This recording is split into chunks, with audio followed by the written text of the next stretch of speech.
Hi, welcome to Seaside Quilting Tutorials. So excited, we're on week 8, block number 8 of the 2023 Seaside Quilting Quilt-along. Sorry, got so much in my brain. I'm filming some of these back to back to get done ahead of time, so as we get toward the end, I'll be able to have the borders and other things ready for you. So a lot in my head all at once. I'm going from block to block in just a few days, trying to get them all done, like I said, ahead of time for you. So here we are. We're working on our quilt. We've already finished the first half in block 7. So now we're on block 8. And that is a mosaic block, which I really like. It's different from ones that we've been doing previously. And it's so simple. And I'm sure some of you are getting tired of doing half square triangles by now, but this is giving us a lot of practice on those half square triangles.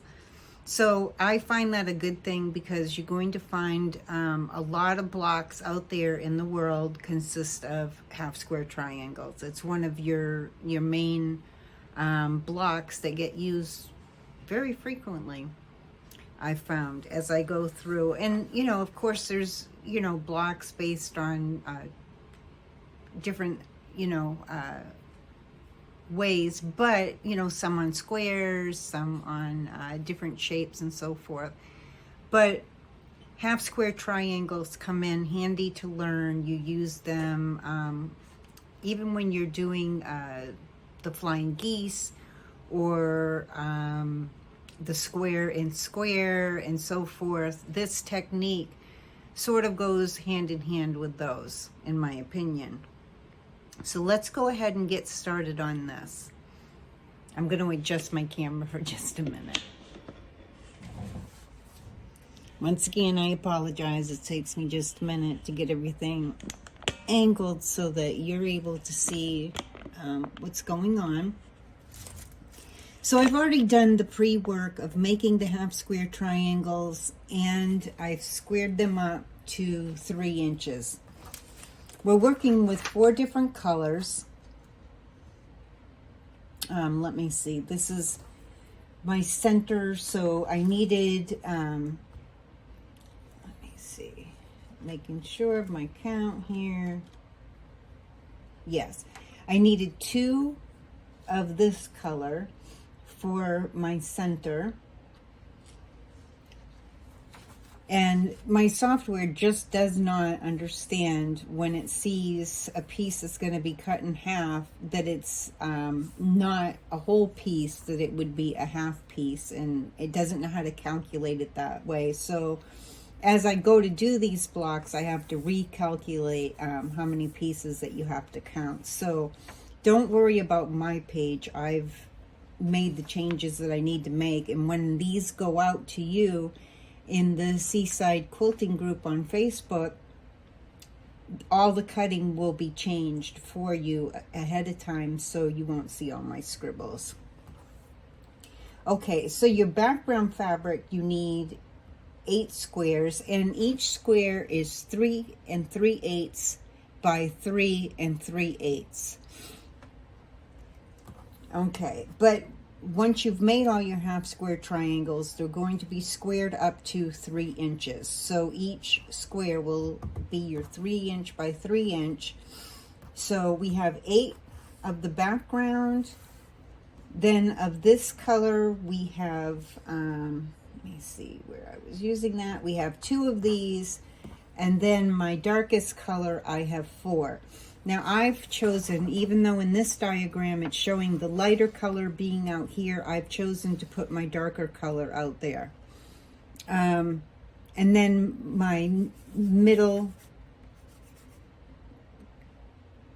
well, this would be the darkest in here, but I'm using my middle darkest, my medium, And then my lightest of my my 3 blues, the lightest I'm using for the center.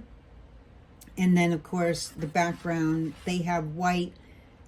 I have, I'm using this ultra light baby bluish with a print on it.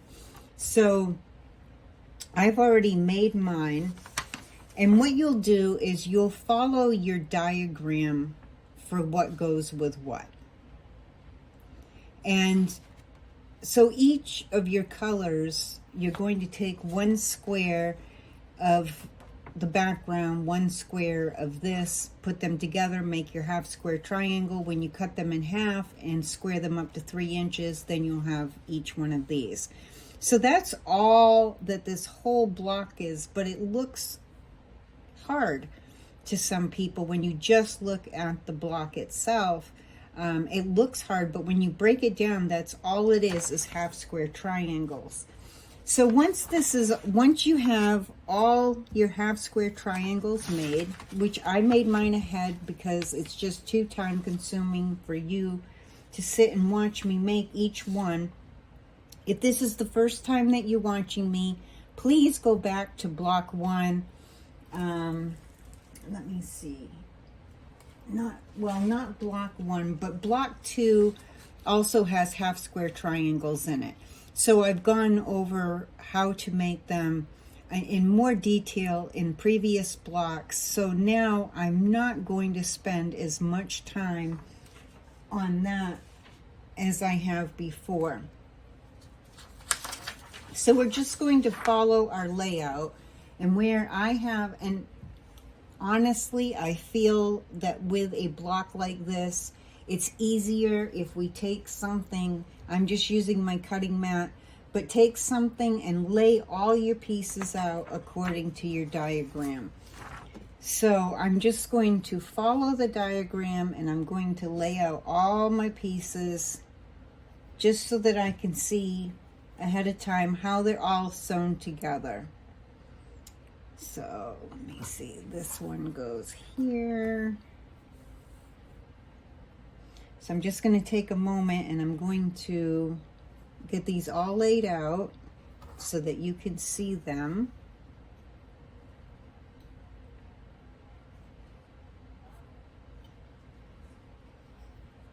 And it does make it a lot better in the long run by doing this. Let me see. Trying to follow the diagram and talk at the same time.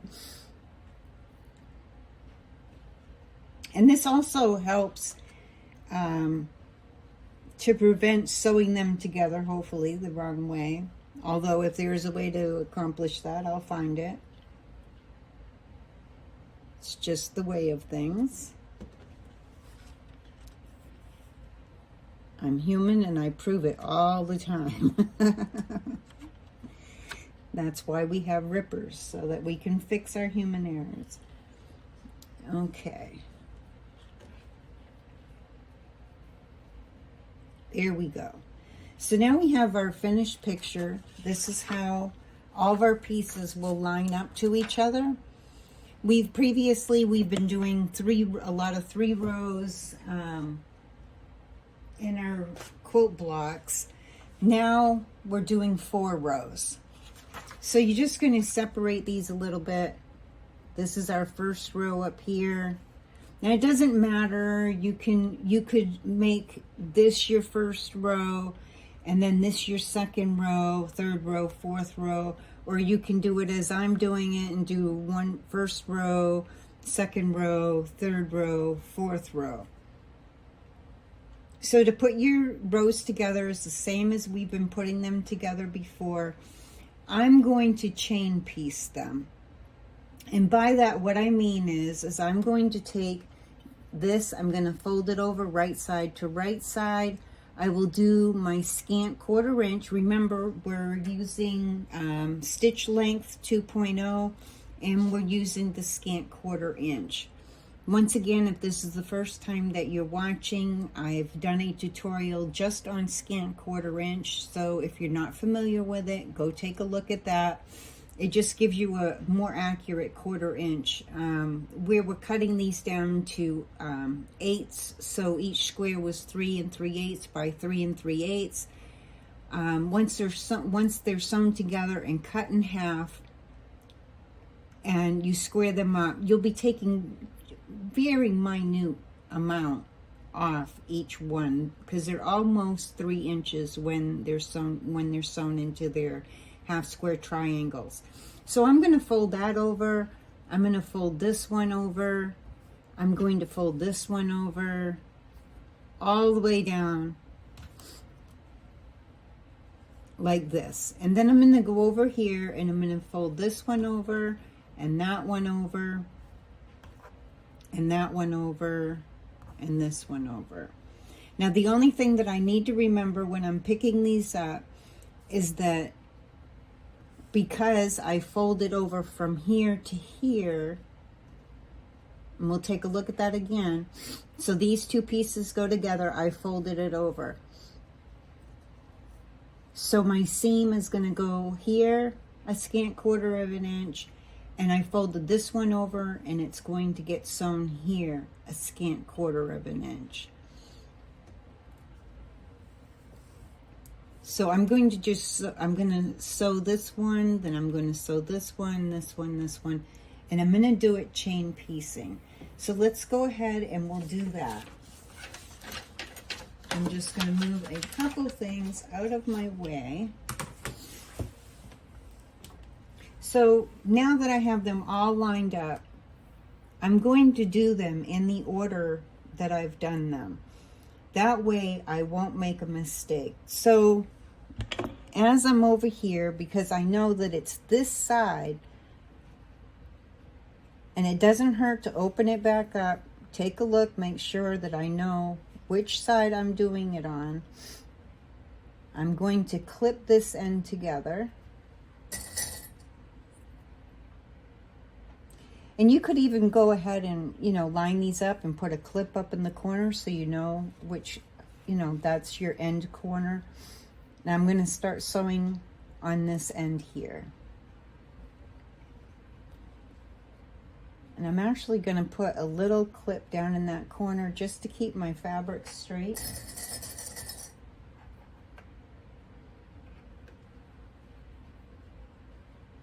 I know you probably watch other people that don't even bother with pinning or clipping these together. I just do because I feel like it helps me with my accuracy personally.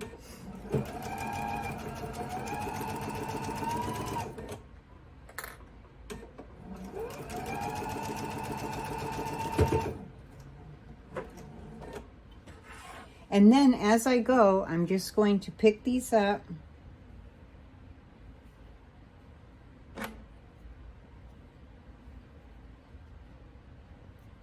I'm going to double check one more time just to make sure that I have these according to my layout going the right way.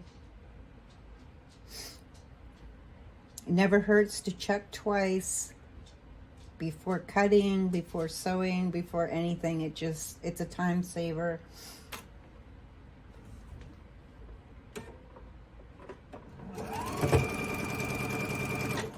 So without even cutting my thread,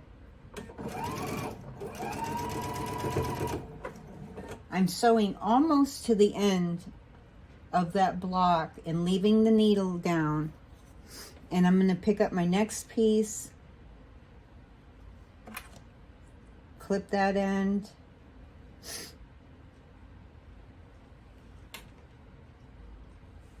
and we'll keep sewing all the way through.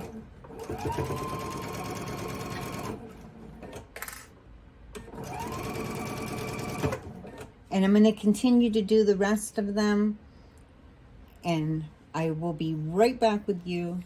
I'm going to pause for just a moment and go through them, and then we'll get to the next step. Okay, so once you've chain pieced them, you just snip the little threads between each piece, and then you're going to press them. But as you press them, you want to keep track of your diagram, because we want the top row, we want the seams to be going towards the left when we press them. of the top row. So then the second row will be going to the right, as you can see, or hopefully see. Let me see if I can get that. So this seam is going to the right. The same on this side as this side. This one's going towards the left. It got a little scrunched up when I was pressing it. And I'm going to quickly do a little press on that to flatten it out a little bit. There, that's a little better. Okay, so top row to the left, second row to the right, third row, I twist it around, goes to the left, and then the last row will go towards the right. And you'll do the same on this side that you did on this side for pressing your seams. I lined them all back up so that I can double check to make sure all my pieces are going to go together the right way before I get it all sewn together, which is what I should be doing each time. But when I'm on my own and I'm listening to the TV, sometimes I'm not always fully paying attention enough, I guess. So you're going to take this side and you're going to flip it over, and you're going to do that with each side. And now I'm going to chain piece these 4 rows together. So each one, I will do my scant 1/4 of an inch on each one of these. And when you fold them open, remember to keep your seams all going in the direction that they need to be going in. So as you can see, each of my seams are opposite going down, and I want to continue to do that when I press each 4 of these after I've sewn them. And then I'll open them up. And then we will put our 4 rows together. So go ahead, sew each of your 4 sections together, fold them open, make sure that your seams are pressed to the right direction, the same as each row, changing each side. That's very important as we're putting our rows together, that we're able to butt our seams up to each other, and it puts less amount of seams all in a stack, so it doesn't get too thick for someone that's long arming it. Okay, so go ahead and do that part. We'll come back and we'll put our rows together. Okay, so we're back again. I'm just going to raise this up a little bit and give a little bit better view. There we go. Okay, so now all 4 of our rows are together. And we're going to do the same thing that we've always done before with our rows. We're going to take our top row, we're going to fold it over. We will pin each of our seams together. Because they're going in opposite directions, they'll butt up against each other, and we'll clip in between to make sure that nothing shifts. And we will sew all of our rows together. Once we've sewn them together, now the one thing that you do want to check on, which I'm noticing up in this corner, my point is just a little bit off. I'm going to take this piece apart and I'm going to realign it to make sure that this comes to a point like this one does. That's what I'm looking for. Whenever I have points, I want to make sure that they're lining up properly, because if they're not, it will look a little awkward. So that's what I'm looking for when I'm doing these pieces together. I already re-sewed this one together, and I'm going to do the same with this one. I'm going to take it apart, I'm going to put it back together and make sure that at the end that this comes to a point. This needs to come up just a little bit more. It's just a tad off. I could leave it, but I'm going to fix it because I'm right at a point when it's easy to fix. So check that on the ones that do come to a point. that your points are there. If not, take them apart, sew them back together. It's not a big deal. Now, once all 4 of my rows are all together, and we're just going to pretend that they are, I'm going to take my plan and I'm going to take a look at how my sashing needs to go on here. So I can see that the 3-piece sashing is going to go on this side over here, and then my other sashing is going to go underneath. So let's line that up. I've got those all ready right here. As I said before, I already pre-sewed my border fabrics together. So that way when I get to this point, I can just pick up my sashings and I'm all set. So our 3-piece sashing will go on, let me see. Yes, this side over here. I always double check my pages. If you would like to be able to have the downloadable PDF or Word cutting instructions, it also has your diagram for how your central block needs to be put together, which is very helpful. I tried to show it in the YouTube, so you could take a quick screenshot of this, although you'll see all my scribbles on there, but you do see where my fixes are on exactly how many pieces and so forth.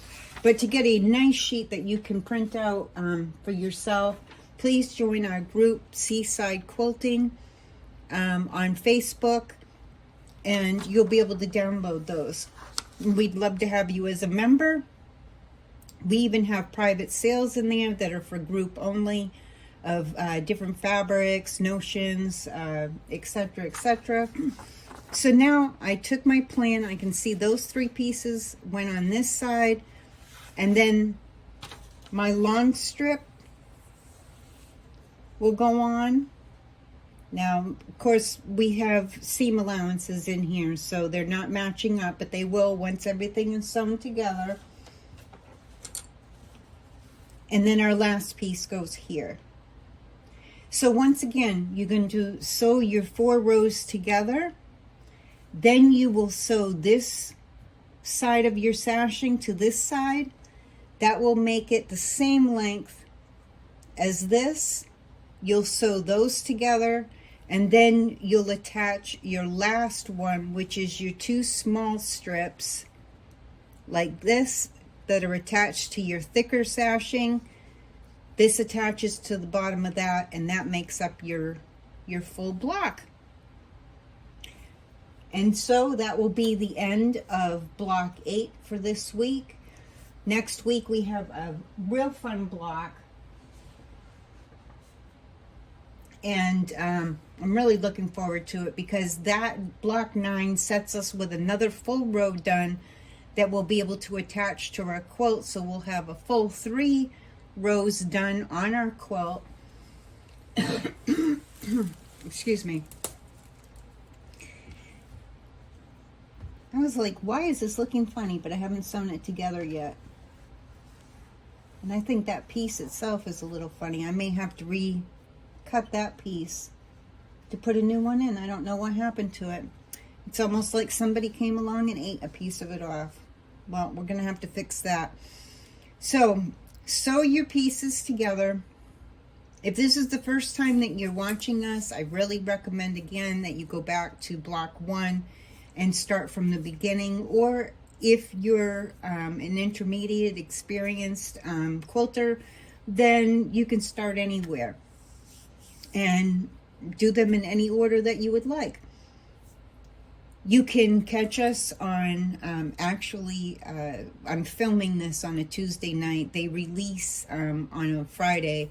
So just so that you know, each Tuesday at 7 p.m. Eastern Time, we have our sip and shop, which varies which fabrics we're going to show. Usually the new fabrics that are in get shown along with some other fabrics. Sometimes there's sales and specials.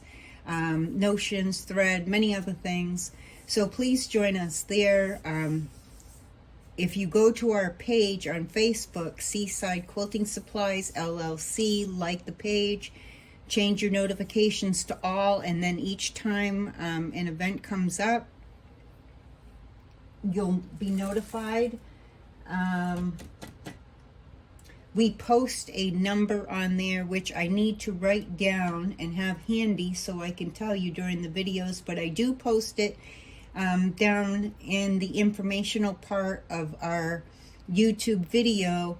You'll see where there's a text number that you can text, and you can type in SEW, S-E-W, send that, and you can get phone notifications each time that we have a special sale, or we have an event going on, whether it be a pop-up, live, or our regular sip and shop. Sometimes during the week we will have special pop-ups. Depends on the week how hectic everything is, but we do have them periodically. And then also it will notify you when there's a special sale going on in the group only.